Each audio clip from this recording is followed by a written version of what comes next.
मानगढ़, ये बहुत सारी गढ़ी गढ़े। यहाँ पर एक स्थान है, ऊपर जाएंगे, उसका नाम है मानगढ़। बोले एक समय ब्रह्मा जी की 4 सर है, चार तरफ में देखो ब्रह्मा जी का 4 सर है, क्योंकि ये ब्रह्मा जी ही ये पर्वत रूप में राधा रानी की कृपा पाने के लिए यहाँ पर प्रकट हुए हैं। और विशेष करके ब्रह्मा जी क्या वर मांगे, बोले मेरे ऊपर में विशेष करके 2 लीला हो। कौन सा लीला? आज बिरज में होली रे रसिया और राधा राधे झूलन पधार झुके आए बदरा, ये विशेष 2 उन्होंने प्रार्थना किया था। एक स्थान है मानगढ़। मानगढ़ की थोड़ी कथा सुन लो। बोले एक समय राधा रानी ने श्याम सुंदर को बोले, हे श्याम सुंदर, मैं आज अपना हाथों से आपके लिए सुंदर में कुंज बनाऊंगी।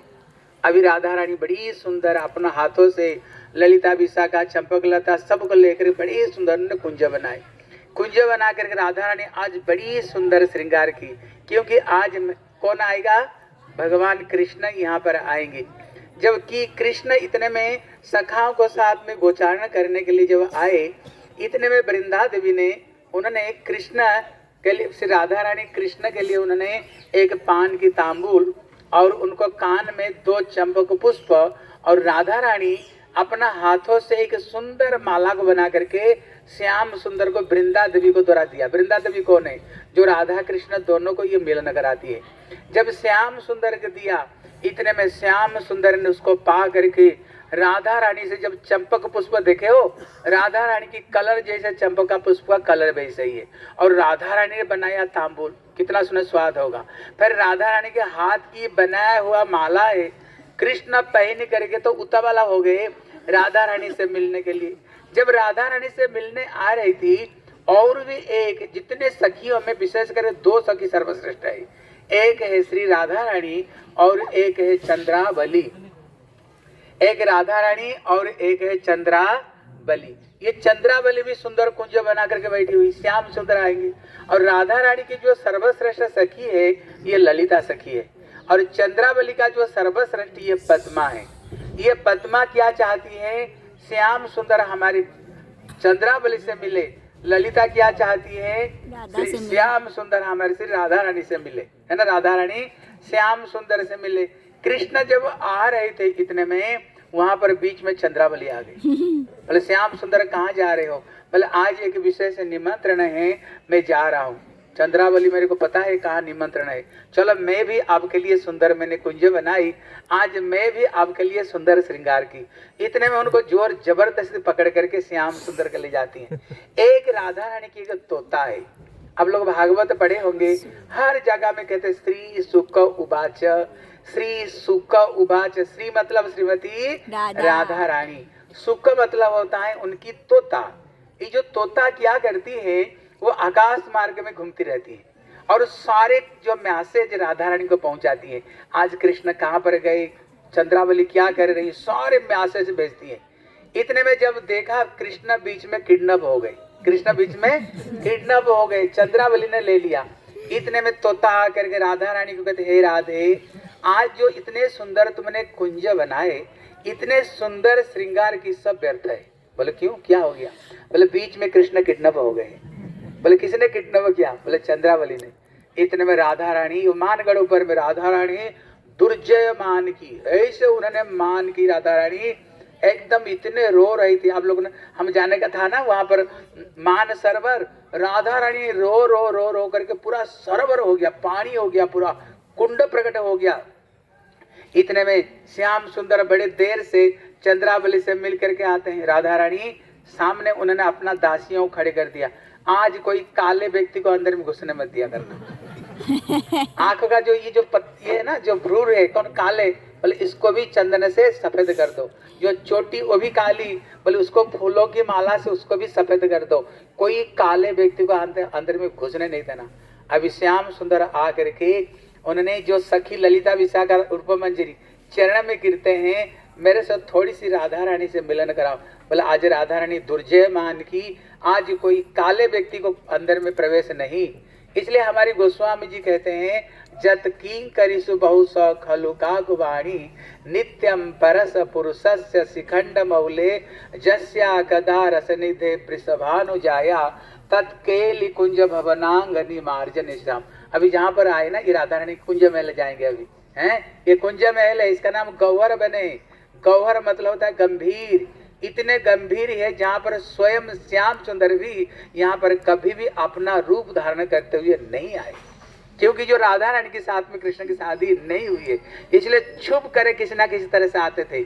इतने में जब अंदर में प्रवेश करने कुंज महल कहते हैं, क्या मेरा कभी ऐसे सौभाग्य होगा जिस कुंज महल में राधा रानी मानिनी होकर के बैठी हुई हैं और सखियां बाहर खड़ी हुई। कृष्ण राधा रानी की बात छोड़ दो, उनकी सखियों को चरण में गिड़गिड़ाते हैं, थोड़ी सी अंदर में श्री किशोरी जी से हमें मिलने दो। सखियां कहते आज कोई प्रवेश नहीं, कोई प्रवेश नहीं। इतने में जो जोर करके प्रवेश किए, इतने में राधा रानी पूछे आज इतना देर क्यों हुई? बोले देखो मैं तो रास्ता में आ रहा था, कृष्ण झूठ बोल देते हैं, आ रहा था, देखा एक कदम वृक्ष है, हाँ एक तमाल वृक्ष, तमाल कृष्ण का स्वरूप है। देखो पीछे वो वृक्ष, तमाल वृक्ष तुम्हारे पीछे जो, इसका रंग काला है। देखा इसी वृक्ष के ऊपर में एक सुंदर एक माधवी लता ऊपर में चढ़ा हुआ। माधवी लता स्वरूप कौन? बोले श्रीमती राधा रानी। तमाल वृक्ष कौन? कृष्ण। जब हमने देखा ये माधवी लता चढ़ी हुई, वो माधवी लता को देख करके तुम्हारी याद आई, और तमाल जैसे कृष्ण वृक्ष भी, कृष्ण भी काले हैं, बोले उसको देख करके मेरी याद आई। ऐसे लगा जैसे तुम और हम मिल रहे, और तेरी याद आया ना, मैंने रास्ता में बेहोश हो गया था। कृष्ण झूठ बोलते, मैं बेहोश हो गया था। अभी चंद्रावली से मिले, अभी चंद्रावली का सिंदूर भी कृष्ण का चरण में लगा हुआ। बोले ये सिंदूर कहाँ से? बोले सिंदूर नहीं, मैं आते आते मेरा पैर में कांटा चुभ गई है, वो खून निकल गया। राधा रानी को तो इतना क्रोध आया, बोले जहां से आए वहीं चले जाओ, कोई जरूरत नहीं है आने का। कृष्ण को यहाँ से बलात् निकाल दिया गया। कृष्ण तो दुखी हो गए, दुखी होकर के ललिता को पास में गए। बोले ललिते अभी बताओ मैं क्या करूं? अभी तुम ही एक सखी हो जो कि राधा कृष्ण को, राधा को साथ में मिलन करा सकते हो। बोले एक काम कर सकते हो? बोले बताओ। आप एक गंधर्विणी रूप धारण करो, इतने सुंदर आप गाना गाओ, राग रागिणी गाओ, जिसको सुन करके राधा जी का हृदय द्रवीभूत हो जाए।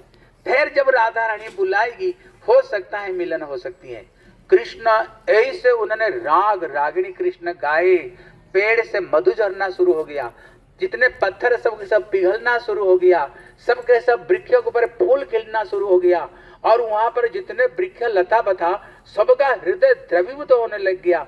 कृष्ण इतने सुंदर राग को गाए, अभी राधा रानी सुन करके उनके हृदय भी पिघल हो गया। राधा रानी बोले ललिते इतने सुंदर गाना कौन, भजन कौन गा रहे हैं? बोले देखो एक स्वर्ग से गंधर्विणी आई है, वो ये भजन को गा रही है। बोले उसको ले आ, उसको सुन करके मेरा मन एकदम द्रवीभूत हो गया है। क्योंकि राधा रानी का जो मन है ना, जब तक श्याम सुंदर नहीं हो तब तक इनका हृदय कभी द्रवीभूत नहीं हो सकता है उनकी भजन के बगैर। इतने में राधा रानी उसको लेकर, राधा रानी को क्या, राधा रानी के पास में ललिता कृष्ण को लेकर गए। इतने में पूछे बताओ तुम क्या जानते हो, विशेष कला क्या?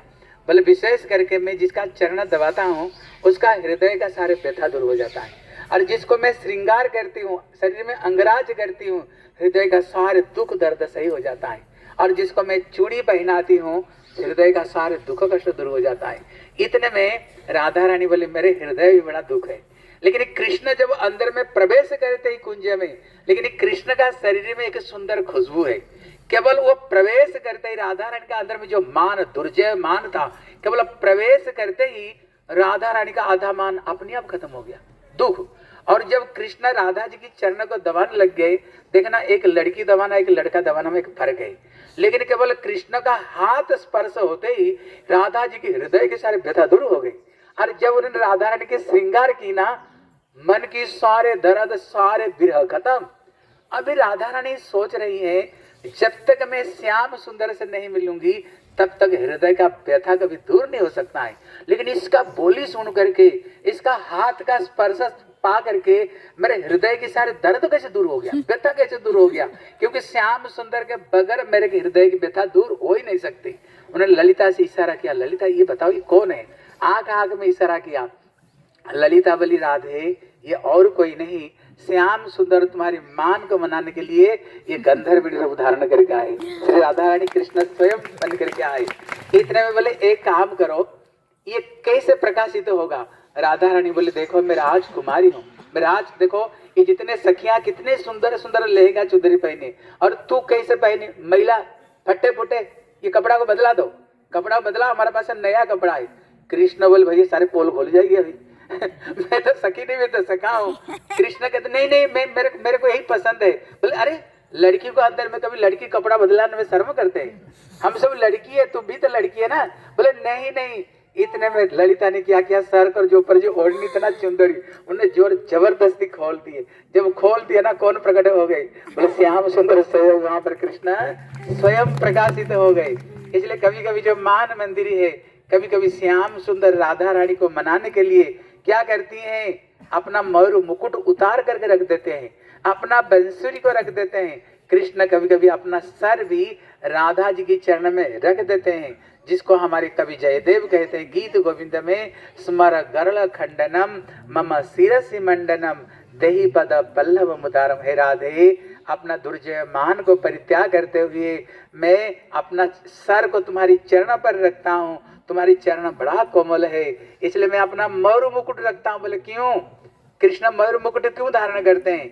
एक में तो राधा जी का नाम, दूसरा है मयूर का नृत्य बड़े सुंदर है, नृत्य है, इसलिए भगवान कृष्ण को नटवर बताया गया, नटवर बताया गया। नट कौन है? बोले शंकर जी। बर मतलब शंकर जी का जो पति कौन है? कृष्ण नाचन में बड़े सुंदर नृत्य करते हैं। बोले सारे नृत्य विद्या तुम्हारी चरण में। बंसुरी को क्यों रखते हैं?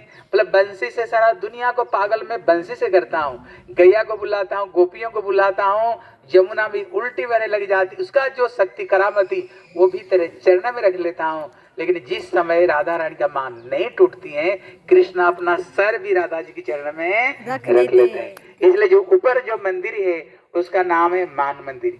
अभी आप लोगों ने प्रभु जी जो कथा सुनी है, मयूर कुटी है, यहीं पर राधा कृष्ण दोनों बैठे हुए थे। राधा रानी श्याम सुंदर को कहते हैं, हे श्याम सुंदर, थोड़ी सी मेरे रूप का तुम वर्णना कर, तुम सुंदर ना मेरे सुंदर है, हैं? इतने में कृष्ण क्या राधा रानी की मुखमंडलों को वर्णना करते हैं, कहते चंद्रा, थोड़ा रुक जाते हैं। बोले नन्ही, इतना सुन करके राधा रानी इतना बिगड़ जाती हैं, बोले लगता है आपकी चंद्रावली की याद आ गई, क्योंकि उनका एंटी पार्टी चंद्रावली। बोले नहीं राधे, बोले राधा रानी बोले आप जैसे काले है ना, आपका हृदय भी ऐसे काले। बोले क्यों? बोले चंद्रमा में कितने सारे दोष है। पहला नंबर तो ये चंद्रमा प्रकट होती समुद्र से, नमकीन पानी से, उसमें दाग भी है।